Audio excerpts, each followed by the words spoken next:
அண்ணாமலை பல்கலைக்கழக ஆசிரியர், ஊழியர் மற்றும் ஓய்வூதியர் சங்கங்கள் பல்வேறு கோரிக்கைகளை முன்வைத்து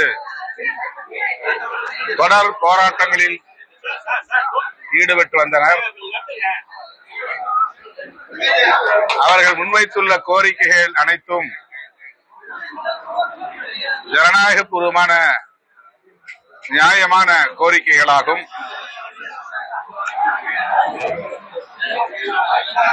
அவற்றை நிறைவேற்றுவதற்கு உடனடியாக உயர்கல்வித்துறை அமைச்சர் அவர்கள் இந்த கூட்டுக்குழுவின் தலைவர்களை அழைத்து பேசி சுமூகமான தீர்வை காண வேண்டும் என்று விடுதலை சிறுத்தைகள் கட்சியின் சார்பில் வேண்டுகோள் விடுக்கிறோம். ஏற்கனவே இந்த போராட்ட குழுவை சார்ந்தவர்களும் அமைச்சர் மற்றும் உயர் அதிகாரிகளும் கலந்து பேசி உரிய முறையில் விரைவில் தீர்வு காணப்படும் என்ற உறுதி அளிக்கப்பட்டது. ஆனால் மீண்டும் போராடும் நிலைக்கு அவர்கள் தள்ளப்பட்டிருக்கிறார்கள் என்பது கவலை அளிக்கிறது. ஆகவே மாண்புமிகு முதலமைச்சர் அவர்கள் இந்த விவகாரத்தில் உடனடியாக தலையிட்டு உரிய தீர்வு காண வேண்டும் என்று வலியுறுத்துகிறேன். அதே போல டாஸ்மாக் ஊழியர்கள் தமிழ்நாடு தழுவிய அளவில் பணி நிரந்தரம் கோரி காலமுறை ஊதியம் அளிக்க வேண்டும் என்ற கோரிக்கையை வலியுறுத்தி தொடர் போராட்டத்தில் ஈடுபட்டு வருகிறார்கள். மதுக்கடைகளை மூட வேண்டும் என்பது விடுதலை சிறுத்தைகளின் கொள்கை நிலைப்பாடு என்றாலும் கூட அது மூடப்படுகிற வரையில் அந்த துறையிலே பணியாற்றக்கூடிய பணியாளர்களை வஞ்சிக்க கூடாது. அவர்களுக்கு பணி நிரந்தரம் செய்து காலமுறை ஊதியம் வழங்க வேண்டும். மதுக்கடைகளை மூடும் காலத்தில் அவர்களுக்கு மாற்று பணி வழங்கிட ஆவண செய்ய வேண்டும் என்று விடுதலை சிறுத்தைகள் கட்சியின் சார்பில் மாண்புமிகு முதல்வருக்கு வேண்டுகோள் விடுக்கிறோம். அதே போல கௌரவ விரிவுரையாளர்கள், கெஸ்ட் லெக்சரர்ஸ், இடைநிலை ஆசிரியர்கள் சம வேலைக்கு சம ஊதியம், என்எம்ஆர் துறையில் பணியாற்றக்கூடிய என்எம்ஆராக பல்வேறு துறைகளில் குறிப்பாக பொதுப்பணித்துறையில் பணியாற்றக்கூடிய என்எம்ஆர் ஊழியர்கள் பணி நிரந்தரம் என பல்வேறு தரப்பினரும் நாள்தோறும் கோரிக்கை ஆர்ப்பாட்டங்களை நடத்தி வருகிறார்கள். தேர்தல் நெருங்கி வரும் சூழலில் மாண்புமிகு முதலமைச்சர் அவர்கள் இதில் கூடுதல் கவனம் செலுத்தி இந்த கோரிக்கைகளுக்கு தீர்வு காண வேண்டும் என்று விடுதலை சிறுத்தைகள் கட்சியின் சார்பில் வேண்டுகோள் விடுக்கிறேன்.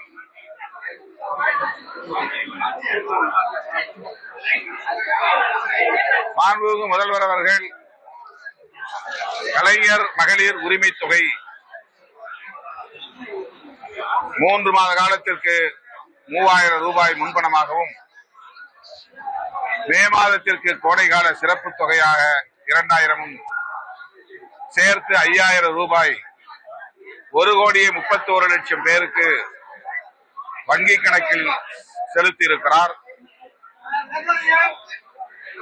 இந்த உதவி தொகை அல்லது உரிமை தொகை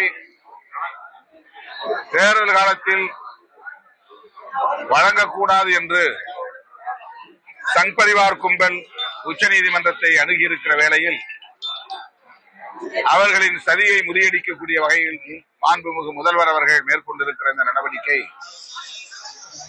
ஒரு ராஜதந்திர நடவடிக்கையாக பார்க்கப்படுகிறது. மகளிர் மேம்பட வேண்டும், பொருளாதாரத்தில் வலிமையுற வேண்டும், தற்சார்பு நிலையை பெற வேண்டும் என்கிற தொலைநோக்கு பார்வையோடு, முற்போக்கு சிந்தனையோடு முதல்வர் அவர்கள் மேற்கொண்டிருக்கிற இந்த நடவடிக்கையை விடுதலை சிறுத்தைகள் கட்சி மனப்பூர்வமாக வரவேற்று பாராட்டுகிறது. நடைபெறவுள்ள சட்டப்பேரவை பொதுத் தேர்தலில் திமுக தலைமையிலான மதசார்பற்ற முற்போக்கு கூட்டணிக்கு மக்கள் ஏகோபித்த ஆதரவை நல்குவார்கள் என்ற நம்பிக்கை உள்ளது. எண்ணற்ற பல புதிய திட்டங்கள், மக்கள் நல திட்டங்கள்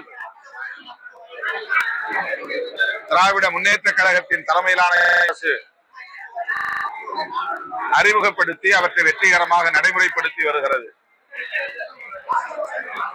கல்வி, பொருளாதாரம், கல்வி, தொழில் வளர்ச்சி, சுகாதாரம் ஆகியவற்றில் இந்தியாவிலேயே தமிழ்நாடு முதலிடத்தை வகிக்கிறது என்கிற அளவுக்கு தமிழ்நாட்டை மேம்படுத்தியதில் நம்முடைய முதலமைச்சருக்கு மிக பெரும் பங்களிப்பு உள்ளது. இந்த அரசுக்கு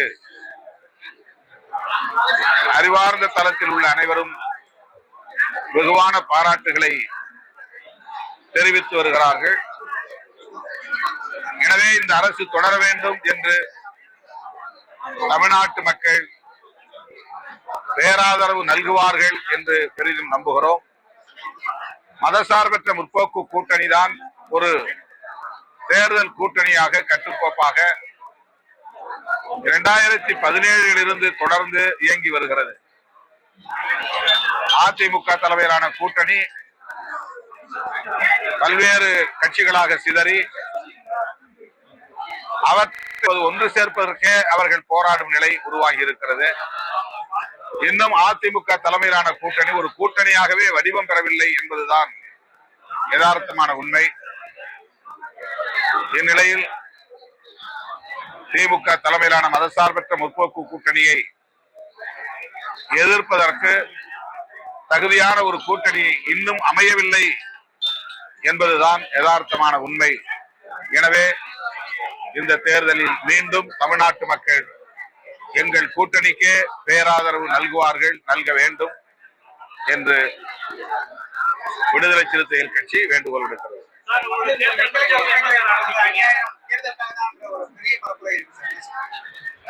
எதிர்கட்சிகளின் பார்வையில் தேர்தலுக்காக, பயனாளிகளின் பார்வையில் அவர்களின் நலன்களுக்காக, எங்கள் பார்வையில் பெண்களின் வலிமைக்காக.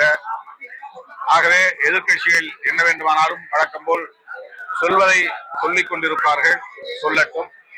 ஆனால் இந்த திட்டம் தேர்தலுக்காக வழங்கப்பட்டது, அறிவிக்கப்பட்டது என்று எதிர்கட்சிகளால் விமர்சிக்கப்பட்டாலும் பெண்கள் தற்சார்பு நிலையை இது உறுதிப்படுத்துவதாக அமைகிறது என்பதை பெண்கள், தமிழ்நாட்டு பெண்கள் உணர்ந்திருக்கிறார்கள். எனவே எதிர்கட்சிகளின் விமர்சனம் பெண்களிடையே, பொதுமக்களிடையே எடுபடாது என்று நான் நம்புகிறேன்.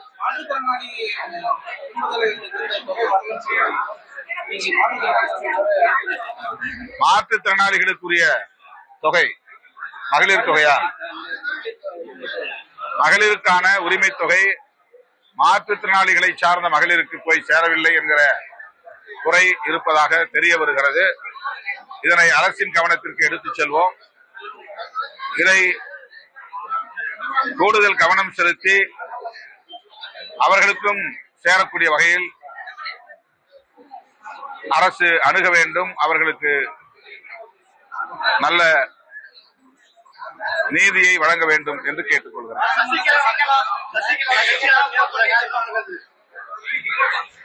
அது அவருடைய விருப்பம், அவருடைய அரசியல் தேவையை பொறுத்தது. 22ஆம் தேதியிலிருந்து பேச்சுவார்த்தை தொடங்கும் என்று ஏற்கனவே திமுக தலைமை கழகம் அறிவிப்பு செய்துள்ளது. ஒவ்வொரு தோழமை கட்சியாக அவர்கள் அழைப்பு விடுத்து பேச்சுவார்த்தை நடத்துவார்கள். 22ஆம் தேதியிலிருந்து அது தொடங்கும் என்று நம்புகிறேன். இன்னும் அழைக்கல.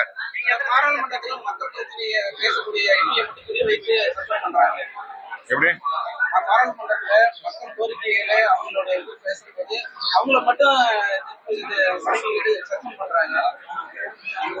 யார சஸ்பெண்ட் பண்றாங்க?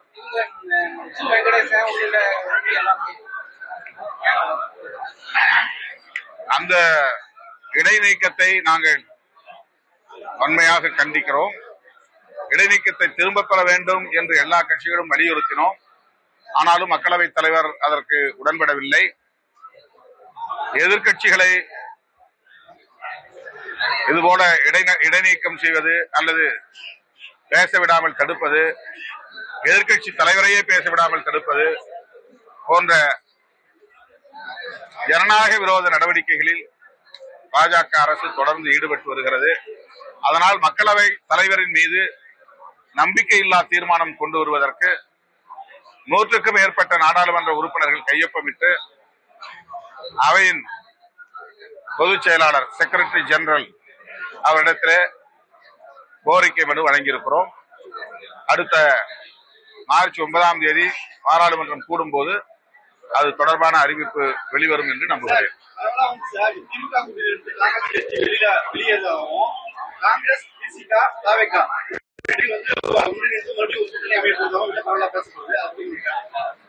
காங்கிரசின் நிலைப்பாடு பற்றி நான் கருத்து சொல்ல ஏதுமில்லை.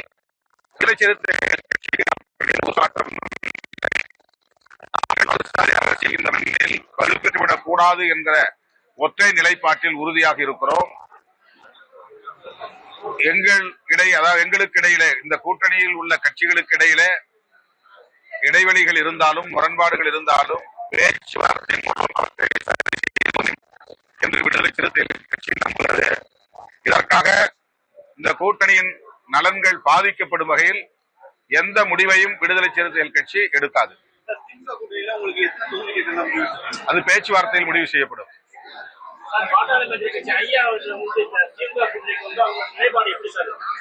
அது திமுக தான் முடிவு செய்ய வேண்டும். நாங்க 2011க்கு பிறகு அப்போதே ஒரு நிலைப்பாட்டை எடுத்து விட்டோம். சோசியல் இன்ஜினியரிங் என்கிற பெயரில் பாஜகவும் பாமகவும் அரசியல் நிலைப்பாடுகளை மேற்கொண்டு சாதி அடிப்படையிலோ அல்லது மதத்தின் அடிப்படையிலோ மக்களை கூறு போடும் வேளையில் தொடர்ந்து ஈடுபட்டு வருவதனால் அவர்களோடு தேர்தல் கூட்டணியை கூட நாங்கள் வைத்துக் கொள்ள இயலாது என்பதை ஏற்கனவே நாங்கள் முடிவெடுத்த ஒன்றுதான். ஏற்கனவே முடிவெடுத்திருக்கிறோம். தற்போது திமுக தலைமையில் என்னென்ன கட்சிகள் மேலும் இணைய வேண்டும் என்பது குறித்து முடிவெடுக்கக்கூடிய முழுமையான அதிகாரம் முதலமைச்சருக்குத்தான் உண்டு. அவருக்கு நாங்கள் எந்த அழுத்தத்தையும் கொடுக்க விரும்பவில்லை, அப்படி கொடுக்கவும் மாட்டோம்.